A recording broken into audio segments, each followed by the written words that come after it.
बिहार विधानसभा चुनाव में अब ज्यादा समय नहीं रह गया। ऐसे में सीटों के तालमेल को लेकर महागठबंधन और एनडीए दोनों में खिचड़ी पक रही है।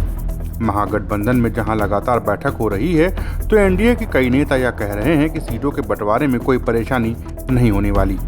लोकसभा चुनाव की तरह विधानसभा में भी हम लोग मिलकर बैठकर तय कर लेंगे। हालांकि यह कहना इतना आसान है, यह समझने वाली बात है।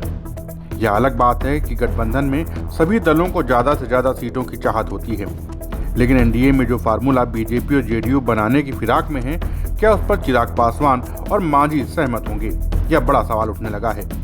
बिहार चुनाव में सीटों की शेयरिंग को लेकर अभी तक एनडीए में कोई औपचारिक बैठक नहीं की गई है, लेकिन बीजेपी के सूत्रों के अनुसार जो फार्मूला तय हो सकता है उसमें 243 सीटों में 102 seat BJP, 102 seat JDU, 28 seat Chirag Paswan की पार्टी, जीतन राम मांझी की पार्टी को 7 सीट और उपेंद्र कुशवाहा को 4 सीट मिल सकती हैं।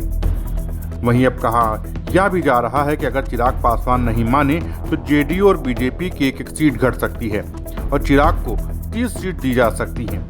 अब सवाल उठने लगा है कि क्या चिराग पासवान 30 सीटों पर भी मान जाएंगे? वहीं लोक जनशक्ति पार्टी के सूत्रों की माने तो पार्टी की ओर से यह तय हो चुका है कि एनडीए की बैठक होगी तो उसमें पार्टी 70 सीट की डिमांड रखेगी। वहीं सूत्रों की माने तो एलजेपी हर हाल में 40 सीट लेने का दबाव बनाएगी, लेकिन अगर 40 सीट पर बात नहीं बनी तो कम से कम 35 सीट तो अवश्य पार्टी लेगी। 35 सीटों से नीचे एक भी सीट कम नहीं लेने का निर्णय लिया गया है।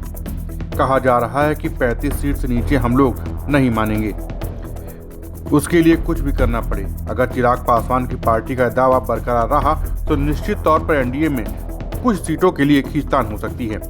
वहीं बीजेपी और जदयू को कहीं न कहीं 100 सीट से नीचे आना पड़ सकता है, तभी एनडीए मजबूत रह सकती है, क्योंकि मांझी की पार्टी भी 15 से 20 सीटों की मांग कर रही है। लेकिन चिराग को अगर 35 सीट मिलती है तो उस फार्मूले से मांझी को 60 सीट दिया जा सकता है। Bureau report, Dastak times.